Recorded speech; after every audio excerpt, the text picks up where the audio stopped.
Nassau County Executive Bruce Blakeman is certainly not afraid to take controversial stands. So we're going to start with asking you some controversial questions. First of all, there's been college protests all over New York City, actually from coast to coast, about what's going on in Israel and Gaza. You have a lot of colleges in Nassau. I wonder if there are protests and tense cities that break out at the colleges in your county, would you call in the Nassau County cops, the state police, or even the National Guard to stop it?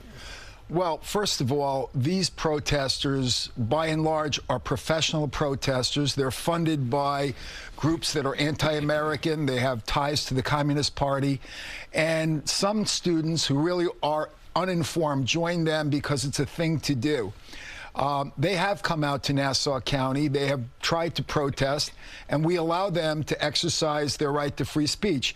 But unlike other places, we tell them, you stay on the sidewalk, you're fine.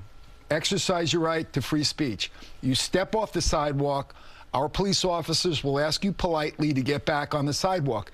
If you do not, you will be arrested. Protest is fine. Turning into a riot, occupying government buildings or university buildings, harassing, intimidating students, being violent, those are things that I will not tolerate in Nassau County.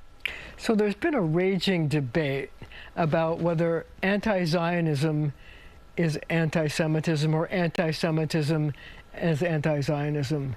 Where do you come down on that?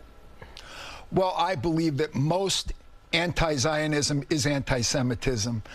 When people criticize Israel, which is a democracy, people of all lifestyles live there. People of all races and religions live there. They live in freedom. They get to vote. They have human rights. They have a very dignified judiciary system. They have all the things that you would want, like America. And they are always singled out. I mean, thousands of people were killed in Haiti the same week that maybe 100 people died in Gaza, 100 fighters died in Gaza, yet the headlines are all about Israel. I believe that there is an anti-Israel bias, and I believe it is grounded in anti-Semitism. Why do you think there is an anti-Israel bias? I mean, is it just something that traditionally over time people blame people of Jewish religion? Well, I think that basically the anti-Semitism that you see now is because we have allowed our schools and our universities to indoctrinate our children as students to be anti-Semitic, and I think that they perpetrate lies about Jewish people, lies about Israel, and we've been too passive in fighting that. And I think now we realize that we should have been a lot stronger, and you're starting to see pushback now, and I think that that's very healthy. Bruce, what has to change? What has to change is the progressive liberal wing of the Democratic Party that associates itself with socialists and communists who are not just anti-Israel, not just anti-Semitic, they're anti-religion. And their anti-American values. We've got to stop funding them. We've got to push back, and we've got to rout them out of our universities and our schools because they're poisoning our children. So should there be changes? Should there be new courses in elementary school and junior high and high school that teach about the Jewish people and Jewish history? Well, I think we should teach about all people, and I think that it should be a fair evaluation. That's what history should be about. But what they should not teach are anti-Semitic tropes and biases that exist with certain professors and certain teachers. And I think the federal government has to get serious and state government have to get serious about not funding these institutions. So you've come under a fair amount of criticism because you want to deputize citizens to help the Nassau County Police in times of emergencies. I wonder why you want to do this and why you think citizens should be coming to the aid of the police force.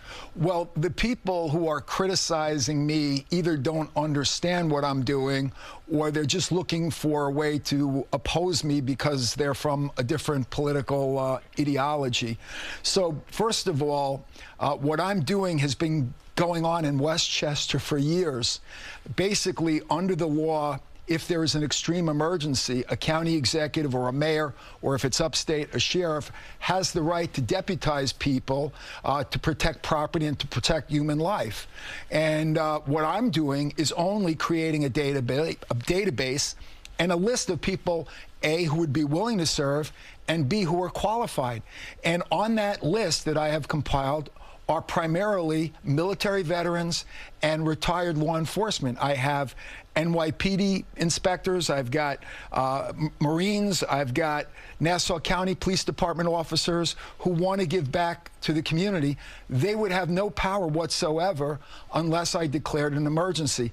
And if there is an emergency, Marcia, do I want to be in a situation where I'm calling people to help and they haven't been vetted and they haven't been trained and they haven't had background checks done? So I'm just creating a list in a database. I haven't done anything more than that. So how would you qualify to be on the list? And does that person have to be armed? Does that person have to have a gun permit? Yes, yes. First of all, they have to be licensed. So my critics say, well, these people have guns anyway.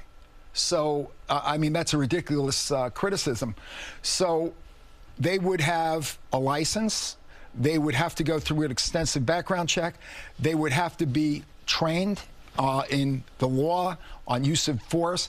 And by the way, if I were going to use them, it wouldn't be for normal police functions. It would be to protect infrastructure like power plants, like hospitals, like churches, mosques, synagogues, like governmental buildings. But what kind of an emergency would justify that?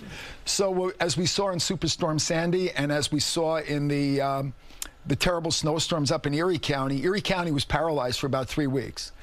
Their first responders couldn't get to work, and it was a complete mess.